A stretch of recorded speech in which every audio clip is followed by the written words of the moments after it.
un cambio de paradigma, de precisamente medicina 2.0 a medicina 3.0, en el que la persona toma más responsabilidad a nivel preventivo de su salud. Realmente que cada día de mi vida esté sano, esté funcional, esté bien. La longevidad va por ahí. A nivel de nutrición, lo más importante y lo más sencillo, procesados y ultraprocesados, eliminarlos de forma radical.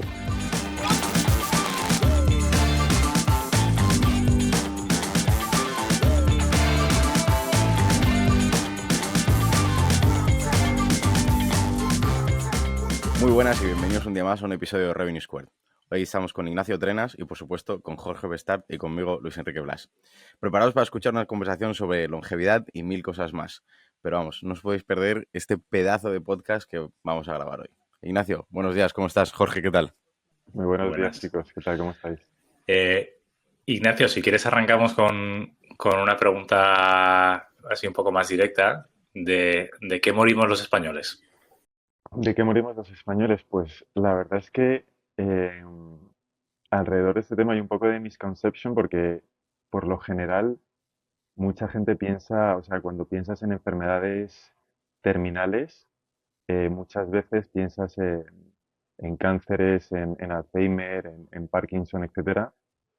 Y de hecho, la mayor causa de muerte, no solo en España, sino a nivel mundial, y bueno, en Estados Unidos es un poco dramático, son enfermedades cardiovasculares, enfermedades que tienen que ver con síndromes metabólicos, etcétera. Entonces, eh, son los que en un mayor porcentaje representan las muertes. Lo que pasa es que como muchas veces son eh, o sea, digamos que están escondidos ese tipo de enfermedades y de repente aparecen y pues un paro cardíaco, obviamente como que en la memoria colectiva no pesa tanto como una enfermedad que llevas alargando durante años, ¿no? Entonces la gente como que le asusta más lo otro y sin embargo una de las principales causas son las enfermedades cardiovasculares que de hecho eh, está demostrado que se pueden prevenir y que se pueden paliar con elecciones en cuanto al estilo de vida. Porque muchas veces cuando se habla de longevidad y de salud, se habla de lifespan, ¿no? Y de health span, ¿no? ¿Cómo son o sea, cuál es la diferencia entre un concepto y otro? ¿Y qué es lo que se está intentando abordar con el tema de longevidad? Justo, o sea, este es como la base, ¿no? O sea, de hecho todos los expertos en longevidad para to set the tone o poner en contexto hablan de estos dos conceptos, ¿no? Que uno es, como decías, lifespan, es decir, cuánto tiempo, cuánto de larga es la vida, y otro concepto que es el de health span, que es realmente sobre donde se intenta la longevidad o lo que se llama longevidad, intenta actuar, que es más bien la calidad de vida. Y en ese sentido me gusta mucho el concepto de un experto, Peter Attia, que es estadounidense y que él habla mucho del marginal decade, o sea, de los últimos 10 años de tu vida, de cómo los vives, ¿no? O sea, porque no es lo mismo. ¿Y sabes lo que pasa? Que al final, cuando tienes 20, 30, 40, 50, 60, no eres realmente consciente de cómo realmente quieres vivir esos últimos años, ¿no? Y, y es fundamental. Entonces, ¿qué quiero decir con esto? Que no es lo mismo ser funcional por ti mismo, ser capaz de levantarte de la cama, ser capaz de ponerte los calcetines, ser capaz de andar 1 kilómetro al día, que son cosas que a nosotros nos parecen muy obvias y muy básicas, pero que no lo son. Entonces, ese concepto de health span básicamente es qué decisiones tengo que tomar a día de hoy en mi presente para que cuando lleguen esos últimos años de mi vida, o ya no solo los últimos años de mi vida, sino desde el punto en el que estoy hasta, hasta que ya no esté en este mundo, cómo puedo realmente que cada día de mi vida esté sano, esté funcional, esté bien. Entonces, la longevidad va por ahí. Peter Attia habla o sea, de esa última década, de que todos más o menos vamos a morir entre los 75 y 85, ¿no? Y en esa década, podemos morir de una manera, como dices tú, funcional o una manera que estamos alargando todo lo que lo hemos hecho en el pasado. Brian Johnson cree que va a llegar un momento que los humanos no, o sea, que el lifespan se va a extender y que los humanos no vamos a tener una muerte biológica, sino que solo van a ser muertes accidentales, ¿no? ¿Tú en qué campo estás? O sea, ¿dónde te sitúas entre esas dos posturas? Yo la verdad es que me apasiona y me alucina todas las teorías que se hablan al respecto y sinceramente evoluciona todo tan rápido que, que yo es verdad que estoy convencido y como dices, hay muchas teorías. Luego está David Sinclair que también opina que vamos, que en función, o luego están las teorías de los telómeros que dicen que en función de la información que tenemos en los telómeros estamos determinados a vivir entre 120 y 140 años, es como nuestro máximo potencial. Entonces, yo lo que sí que creo es que a día de hoy somos completamente seres orgánicos, pero va a llegar un punto en el que vamos a pasar a tener parte de seres inorgánicos, ya sea, ya empieza a ocurrir con personas que tienen mutilaciones o con personas que necesitan. Leí hace poco que ya se ha puesto el primer corazón completamente artificial a una persona. Entonces, va a llegar un punto en el que seamos una mezcla y sea lo normal de personas orgánicas e inorgánicas. No me voy tan lejos a nanorobots que van a estar constantemente arreglando los problemas que tienes en tu torrente sanguíneo o a nivel de bloqueos por temas de colesterol y demás, que creo que la tecnología, obviamente ahora mismo, como seres humanos, estamos muy limitados mentalmente en cuanto a proyectarnos lejos en el tiempo y qué es lo que va a ocurrir, pero sí que estoy convencido de que pues con todo este tipo de, todos los gadgets y wearables que llevamos a día de hoy, que por ahora son externos y seguimos siendo humanos completamente orgánicos, estoy convencido que va a haber un momento en el que se van a integrar con nosotros y que va a ser parte de nuestro día a día, te vas a levantar por la mañana, yo lo visualizo de esta forma, y vas a tener un escáner que va, o ni siquiera cuando te levantes, sino durante la noche, un escáner permanente que va a ver donde tienes un pequeño problema en una parte del cuerpo o que te va a decir tus niveles de oxígeno en sangre han tenido una alteración por esto. Entonces, sí que ya no solo eh, esa parte inorgánica, sino también con el entorno. O sea, creo que vamos en esa dirección. A día de hoy, creo que llevamos ya años entrando en este área y creo que a nivel conciencia social, pues es verdad, y también depende de en qué países, pero es verdad que nos permite eh, avanzar en este sentido, la tecnología, em, darnos cuenta de que la mejor inversión es la salud, etcétera. Entonces, creo que esto va a avanzar muy, muy rápido. No sé si lo llegáramos a ver nosotros, pero vaya, mi visión es que va en ese sentido. Sí, a mí, o sea, una cosa que me sorprende muchísimo, que es que toda la parte de consumer de wearables, vamos, ya sea el Whoop o el Apple Watch o todo lo que está saliendo para, para medir tu capacidad pulmonar, o sea, todo eso está teniendo muchísima atracción en el mundo de consumer, pero no en el mundo de la medicina tradicional, ¿no? Entonces tú vas al médico, oye, me duele la cabeza, ¿pero estás durmiendo bien? Sí. ¿Y dónde está la información para demostrar que estás durmiendo bien, no? Eh, y yo creo que alguna vez que he ido al médico y le he llevado mis resultados de Whoop o le he llevado o sea, la parte de Apple Watch, o sea, lo han desentendido como, bueno, no, eso no me dice nada. Pero si es la información verídica día a día de todo lo que está ocurriendo, de si estoy caminando, de si estoy activo, de si estoy estresado, de si tengo sueño, ¿no? Me parece que se está ignorando toda esa parte y se está haciendo un diagnóstico, haciendo una serie de preguntas y esperando que el paciente diga la verdad, que no suele ser el caso, ¿no? Total, o sea, de hecho, esto es precisamente la clave, es un cambio de paradigma, de precisamente medicina 2.0 a medicina 3.0, en el que la persona toma más responsabilidad a nivel preventivo de su salud. O sea, porque esto lo hemos escuchado muchas veces. Al final es impresionante cómo somos capaces de coger nuestra salud y ponerla a disposición de otras personas que, por supuesto, son profesionales, pero que ni siquiera conocemos, ni siquiera sabemos en muchos casos su recorrido. Entonces, el tomar esa responsabilidad individual de cuidarse, de querer entender, de educarse.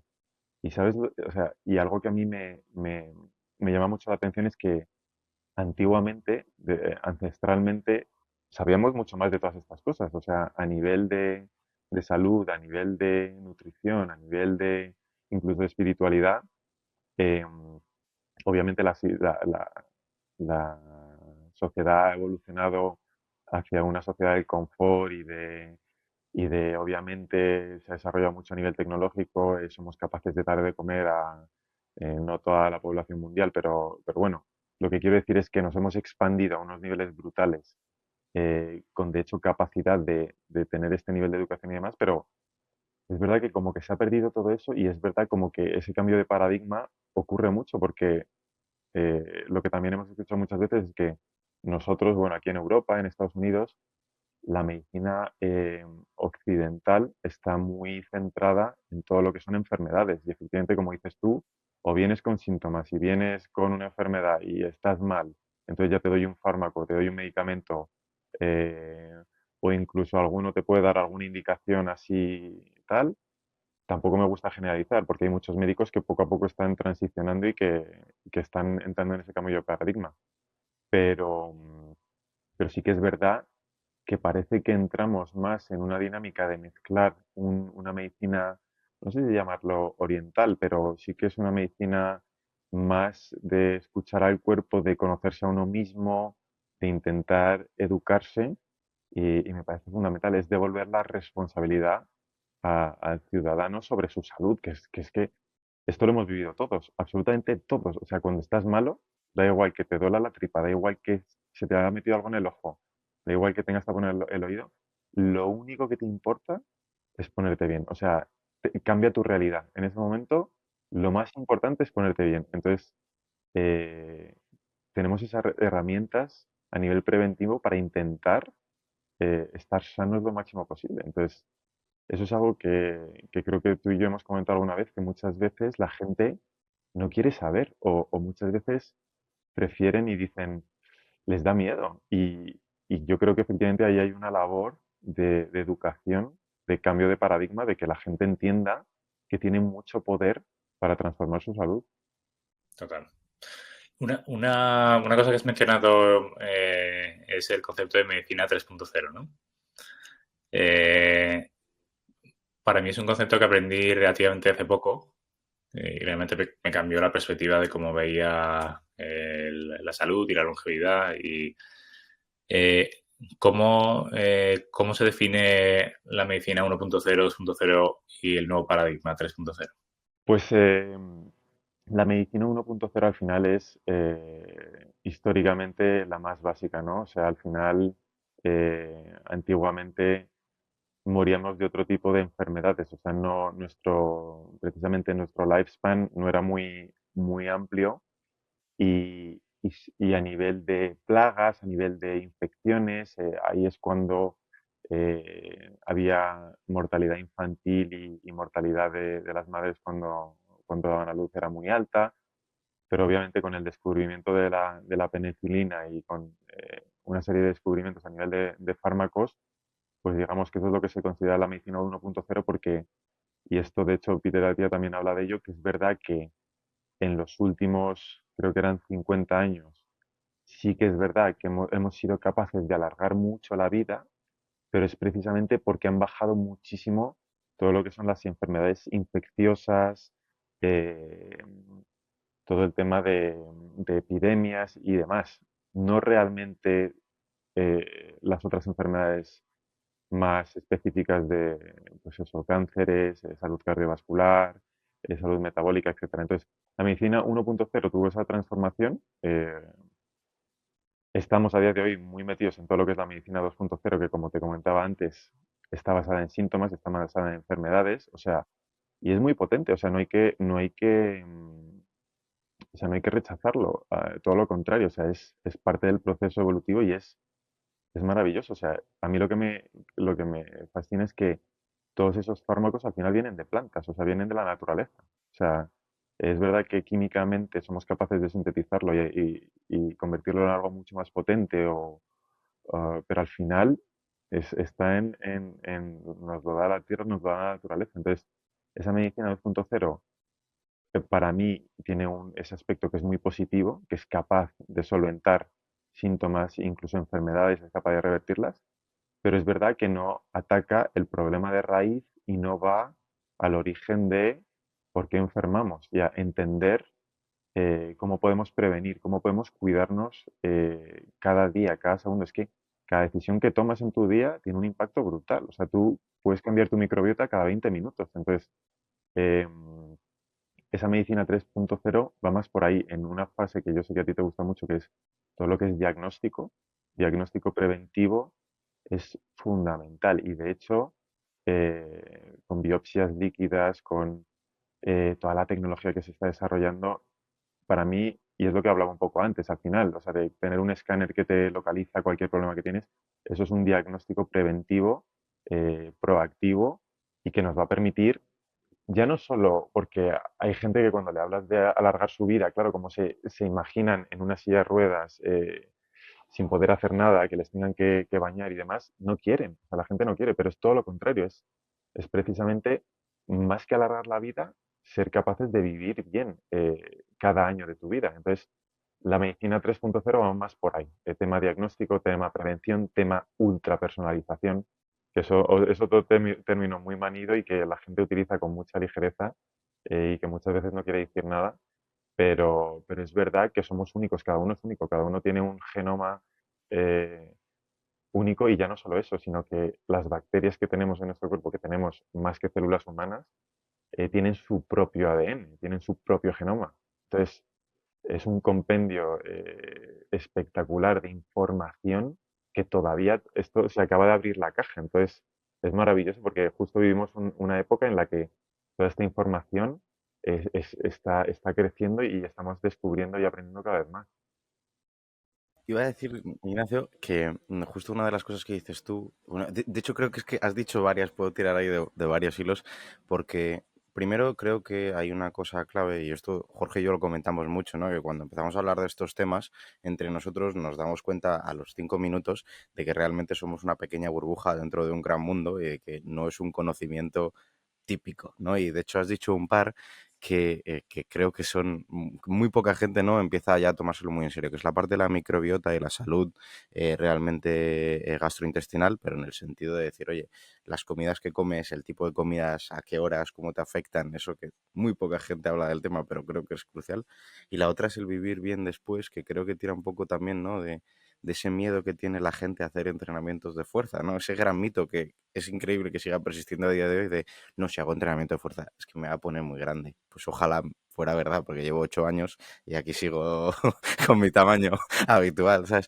Entonces, creo que hay un par de cosas interesantes y te quiero preguntar sobre todo sobre el tema de la microbiota, ¿no? ¿Qué conoces tú de ahí? Porque es verdad que yo estoy empezando a indagar en ese mundo, ¿no? Pues oye, el tomar los caldos, el tema de los fermentados y demás, y creo que es crucial para un montón de gente que seguramente sufre de problemas que vienen derivados de ahí, incluso de piel, te diría yo.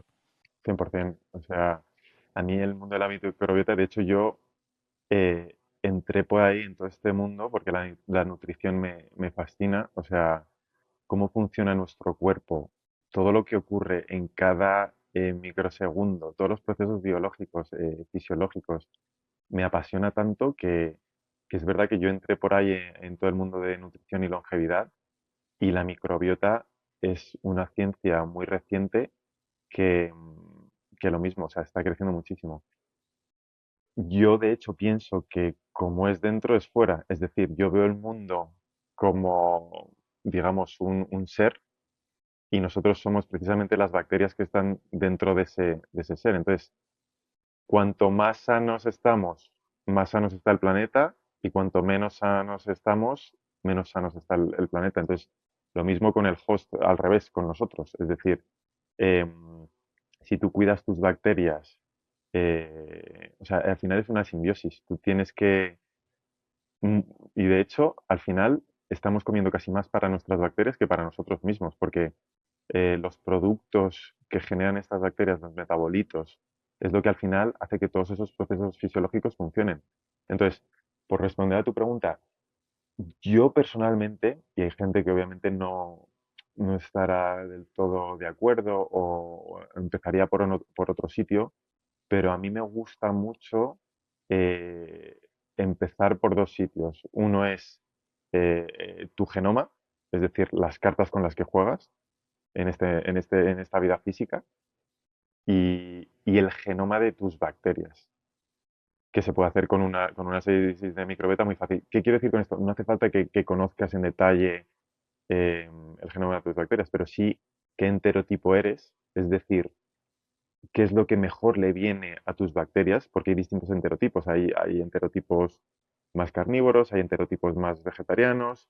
Entonces, em, eso es importante que lo sepas para saber qué es lo que mejor te puede venir a ti para estar a nivel de peak performance. Y luego, también cómo tienes de equilibrada la flora bacteriana, la diversidad que tienes. Y en ese sentido, pues hay muchos tipos de actuaciones. Obviamente la fibra en ese aspecto es fundamental, porque al final es la comida que les vas a dar a tus bacterias. El concepto de eh, prebiotics, probiotics, que serían las cepas de bacterias, y postbiotics, que es algo muy nuevo, que es directamente los metabolitos ya para que tus bacterias o sea, para que tu cuerpo lo absorba. Pero bueno, hay como muchos ejes sobre los que pivotar, pero a mí me gusta de primeras, antes que empezar a hacer. ¿Sabes lo que pasa? Que yo, igual, cuando me metí en este mundo, cuando empiezas a leer, cuando empiezas a ver en redes sociales, cuando empiezas a escuchar en podcast, hay como mil generalidades y mil recomendaciones, ¿no? Pues eso, come más fibra, haz ayuno intermitente, etcétera. Y está muy bien. Obviamente, yo siempre me voy a la base. O sea, la base tiene muchas respuestas, que es dormir bien, hacer ejercicio, como decías tú, de fuerza, combinarlo con ejercicio de Zone 2, que haciendo un inciso, a mí me sorprendió mucho, porque a mí me interesa mucho la nutrición, pero me sorprendió mucho que lo que más impacto tiene a nivel de longevidad es lo que has dicho tú, que es el ejercicio de fuerza, porque al final los músculos funcionan em, como un órgano a nivel hormonal y regulan muchísimos procesos que alargan la vida. Entonces, eh, a mí me sorprendió que es mucho más importante el ejercicio de fuerza. Hay una correlación brutal entre fuerza de agarre. Exacto, justo ahí, el test del agarre, Perdona, sí, es que con el internet me he ido solo para un poco, pero es la fuerza de agarre que es brutal. justo la fuerza de agarre es un test que se hace mucho para temas de longevidad. Em, entonces, bueno, volviendo sobre ese tema, lo que quería decir es que hay muchas generalidades y hay mucha información que a mí me encanta, pero hay que saber cómo absorberla y cómo implementarla para uno mismo. Yo por eso siempre me voy a la ultrapersonalización de entender cómo es tu cuerpo, cómo son tus bacterias. Y os pongo un ejemplo. Yo siempre he tenido la sensación, y muchas veces tenemos la información o sabemos las respuestas uno mismo, pero siempre he tenido la sensación de que el gluten no me sentaba bien. Pero yo decía, mira, a ver, o sea, seguro que no. O sea, yo ni soy celíaco, ni tengo sensibilidad al gluten. Esto es que tengo sugestión porque lo estoy escuchando en todos lados y pues bueno, ¿sabes? Pero me hice el full genome sequencing para, bueno, no para ver eso en concreto, sino para ver precisamente enfermedades que podía desarrollar a largo plazo. ¿Y qué vi? Pues que efectivamente tengo una mutación, bueno, no tengo más que una mutación, porque la mutación de hecho es la que te permite descomponer bien el gluten. Yo de hecho no tengo esa mutación y soy, digamos, intolerante al gluten. Y cuando lo he quitado de mi dieta, lo he notado muchísimo en cuanto a hinchazón, en cuanto a marcadores de inflamación, etcétera. Lo mismo me ha pasado con la histamina, que no tenía ni idea y que yo igual me he leído libros que ponen en no muy buen lugar a todo lo que son lectinas, todo lo que son antinutrientes y demás, y me resistía un poco a esa teoría y resulta que yo soy intolerante a la histamina y que la tengo que gestionar o con suplementos o retirando alimentos de mi dieta. Em, entonces, este tipo de información es oro y es única de uno mismo. Entonces, em, para mí, todo, o sea, por supuesto, el tema de la microbiota ya es todavía mucho más complejo porque entrar en las distintas cepas de bacterias, cómo equilibrarlas, cómo generar diversidad sabiendo las limitaciones que tienes en base a tu genoma. Necesitas un profesional que te ayude, necesitas gente que sepa del tema, pero también te digo una cosa, en el momento en que te metes ahí, o sea, es que tu vida cambia tanto, o sea, y te sientes tan saludable y te sientes con tanta energía y te sientes tan capaz de todo, que merece la pena. Ignacio, te quería preguntar, o sea, para la gente que esté empezando a meterse en este mundo, o sea, para mí yo entiendo que hay cuatro cosas base, que es, o sea, la primera, ¿estás durmiendo bien? Y es una pregunta igual un poco así subjetiva, pero la manera de objetivizar eso es con un sleep tracker, ¿no? O sea, Whoop, o sea, de los miles que hay fuera. La segunda es, estás haciendo el suficiente ejercicio para mantenerte activo, ¿no? Se habla mucho de los 10.000 pasos al día, pero también de ejercicios de fuerza, ¿no? Tercero, toda la parte de dieta y nutrición. Y ahora te voy a preguntar un poco más sobre eso. Y la cuarta, que es cuál es tu predisposición genética a sufrir o a padecer ciertas enfermedades, ¿no?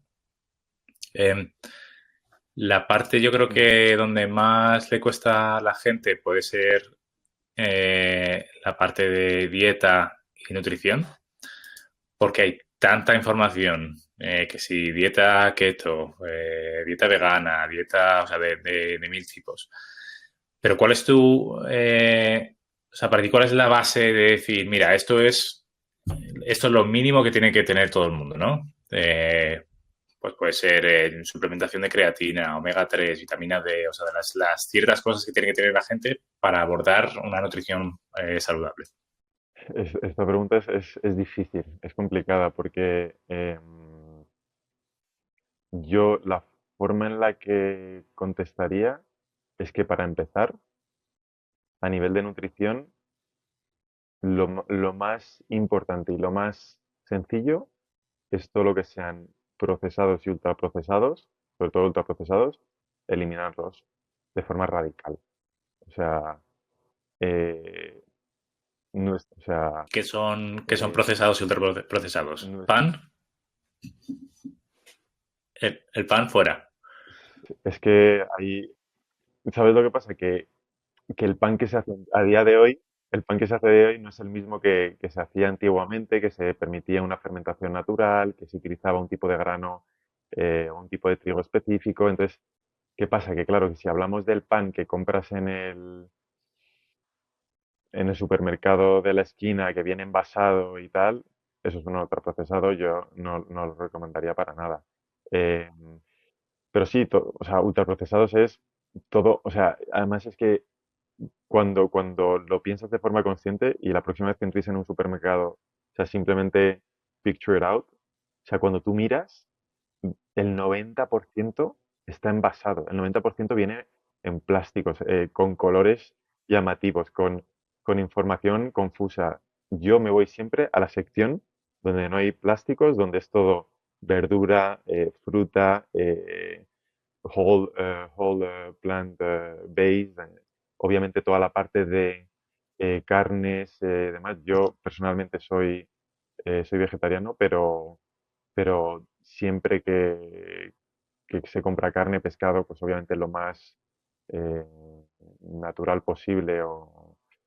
Eh, pero bueno, lo que quiero decir es que para mí la base, Hay un truco para eso. ¿cuál es? Es Solo los pasillos de fuera del supermercado. Nunca te Exacto, cruces los pasillos de dentro. Tú vas por fuera, que es total. donde están los lácteos, la carne, el pescado, la fruta, la verdura. Ya has dado la vuelta 2 veces y Justo. vamos, no hace falta que entres en ninguno. Eso estaba pensando, que justo por lo general, eso, donde está toda la fruta, la verdura, está en la esquina escondido en la otra punta.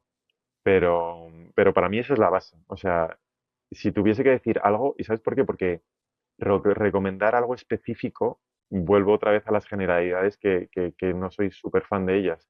Pero algo que sí que tengo muy claro es que nuestro cuerpo no está diseñado para procesar ese tipo de alimentos. Pues eso, Coca-Cola, patatas, y tal. Eso por un lado. Luego, por otro lado, yo en esto también soy muy radical, el tema del alcohol. O sea, alcohol es tolerancia cero. Lo único que haces es daño a tu cuerpo. De hecho, a nivel de wearable es tan potente y tan fácil de ver que, que, que a mí, o sea, me sorprende honestamente que la gente siga bebiendo. Pero bueno, esto es muy personal. Eh, eso es que, eso es que bebiste ayer, ¿no? Eh, Una copa de vino blanco, Ignacio, una suficiente, copa de vino blanco. suficiente. Llevo 3 o 4 días con las pulsaciones a 42, 46, con un recovery buenísimo, haciendo deporte, levantándome por las mañanas, justo en césped, dándome un agua fría, además. Todos los días perfectos. Ayer una copa de vino en la cena y cené tarde, es la de la mezcla de las Sí. dos, y me levanté esta mañana y decía, Estoy como raro." Por eso insisto por eso Efectivamente, insisto en tolerancia cero, porque una copa. y además la gente lo intenta suavizar, again, eso es opinión personal, intenta decir, no, una copa a nivel social, tal, si se pueden hacer muchas cosas a nivel social sin necesidad de una copa, pero bueno, lo que quiero decir es que por eso digo, insisto en tolerancia cero, porque es que al final es toxicidad, es veneno para el cuerpo. Entonces, en ese sentido es otro de los elementos que yo eliminaría radicalmente de la dieta. Y luego, como te decía, yo soy Me parece muy curioso en España que siempre se maquilla casi como de manera saludable, ¿no? Es decir, la generación de nuestros padres me dicen, pero bueno, una copa de vino al comer es súper saludable, ¿no? O incluso, vamos, hay alcoholes que ya directamente los llaman digestivos en vez de lo que realmente son, que son, que son alcoholes con base alcohólica tremenda. Eh, o sea, ¿hay algún elemento de beber alcohol que sea saludable? ninguno, absolutamente ninguno, absolutamente ninguno. De hecho, es que a mí, no sé si habéis escuchado la teoría esta de, de que los franceses estaban muy sanos por el tema de beber tanto vino, por el resveratrol, y también un doctor salió que había que beber no sé cuántos litros de vino para obtener el resveratrol necesario para que fuese un antioxidante potente en el cuerpo. Honestamente, yo no, el resveratrol te lo puedes suplementar de otra manera, no hace falta beber. Para mí el alcohol tiene absolutamente cero beneficios, hablo para el cuerpo, obviamente para otras cosas, sí, salud mental, salud a otros niveles. Sí, o sea que realmente el headline debería haber sido los franceses están sanos a pesar de beber una copa de vino, ¿no? Correcto, correcto, correcto.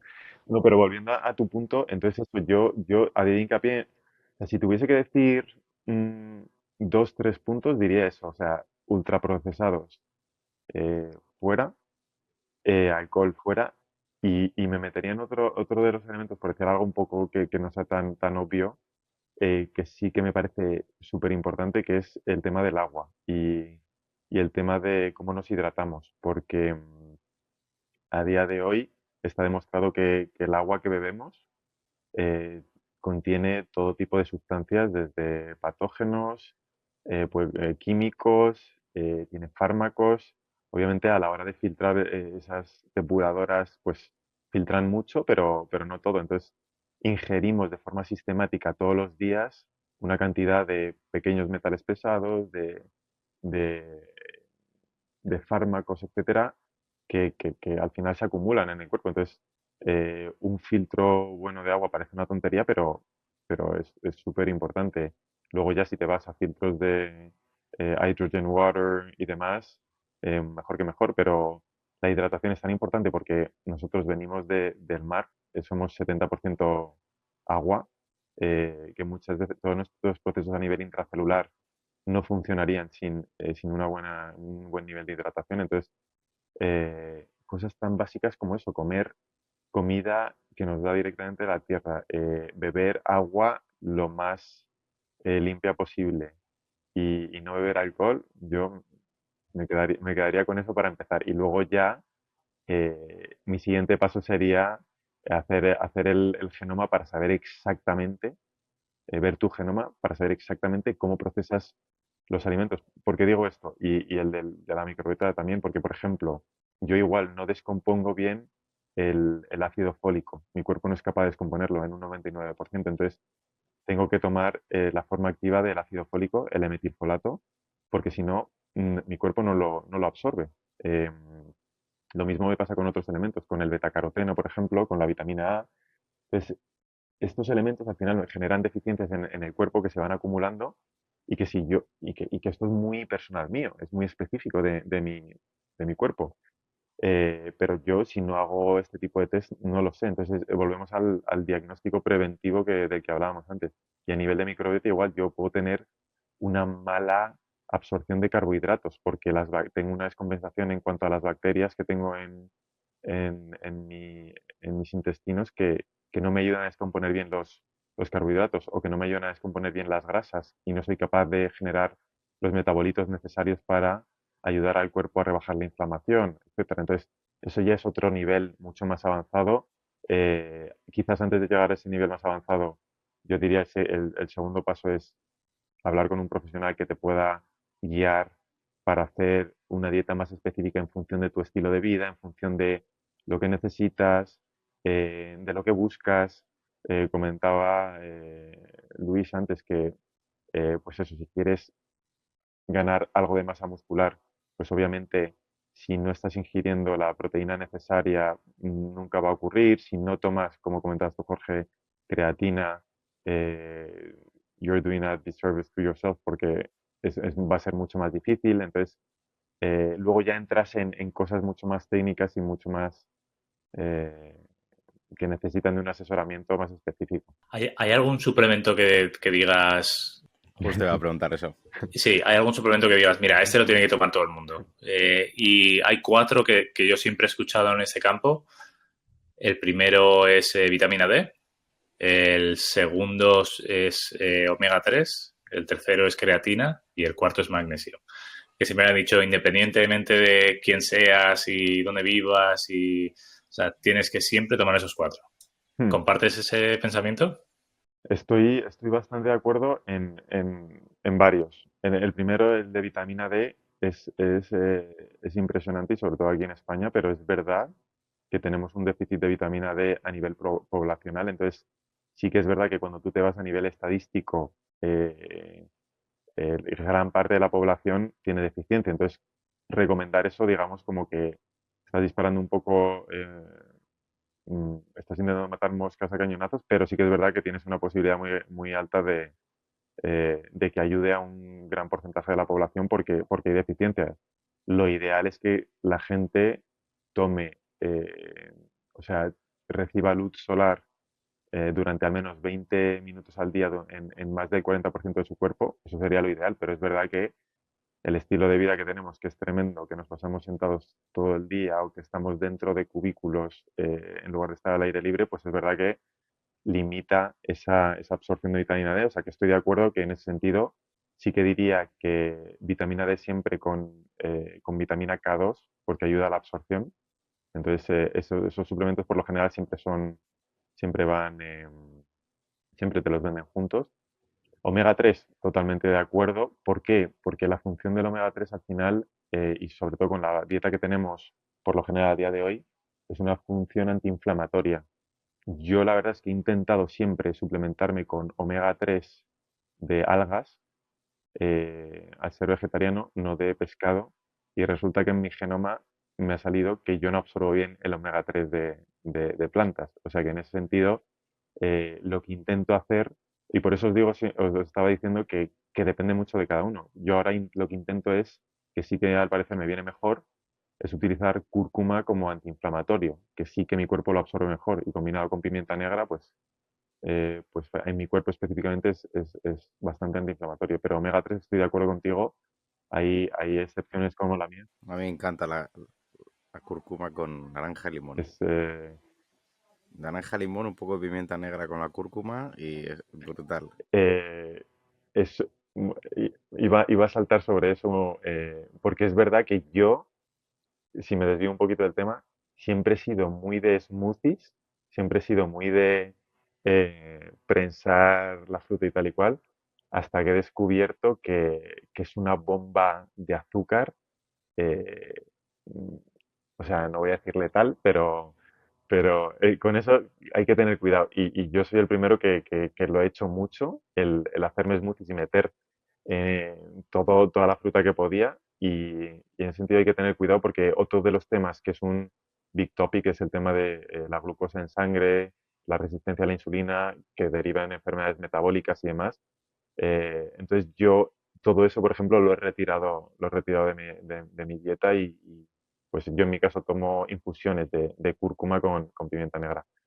Pero bueno, y luego voy a saltar al del magnesio, que es verdad que es otro tema de que a nivel, lo que hablaba al principio, a nivel cardiovascular, está demostrado que el magnesio ayuda a la relajación muscular y ya no solo muscular, sino a la relajación de las arterias.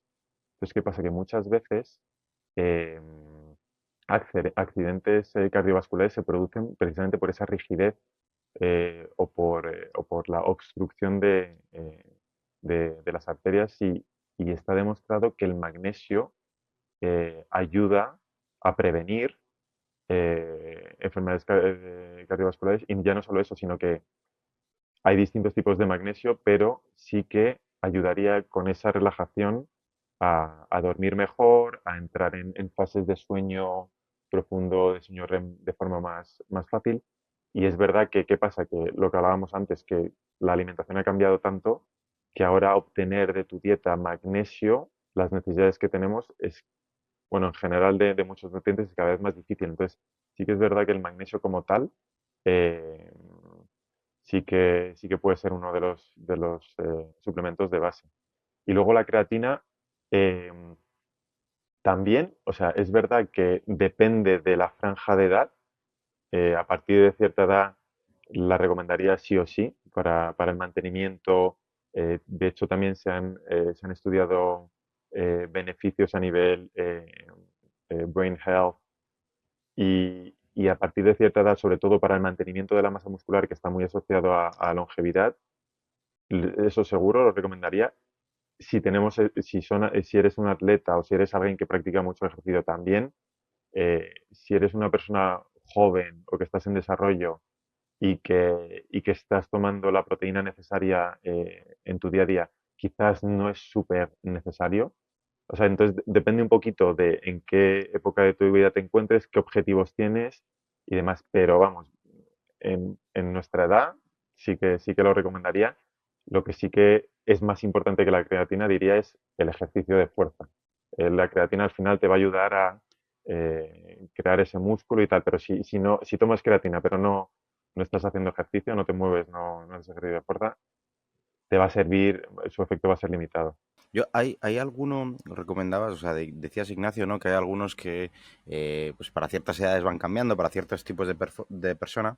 Eh, Mi duda es, y tú has dicho antes que eres vegetariano, ¿vale? Y aquí tengo la curiosidad personal de decir, oye, ¿tú por ser vegetariano necesitas alguno más? ¿O con una dieta equilibrada no tienes ninguna deficiencia? ¿O también va a depender de la persona, ¿no? Porque una de las cosas que oigo mucho es, oye, normalmente si eres vegetariano o vegano necesitas B12.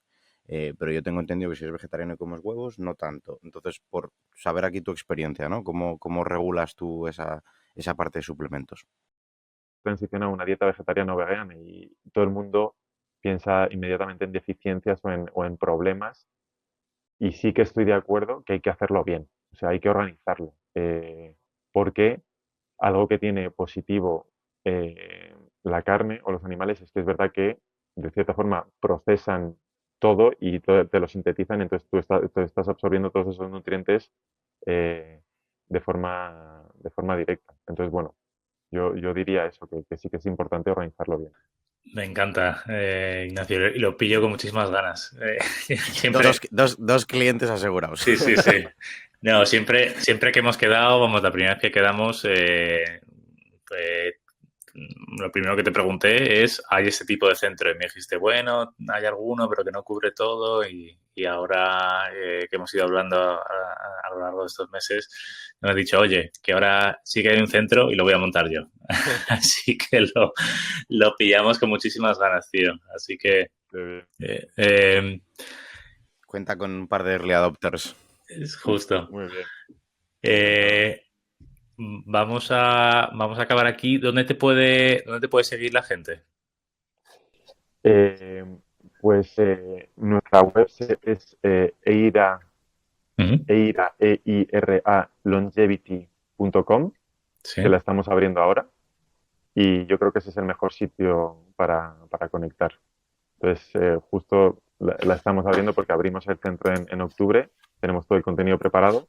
A lo mejor si busca la gente ahora mismo no la encuentra, pero vamos, ese es el mejor sitio donde me pueden encontrar. Muy bien.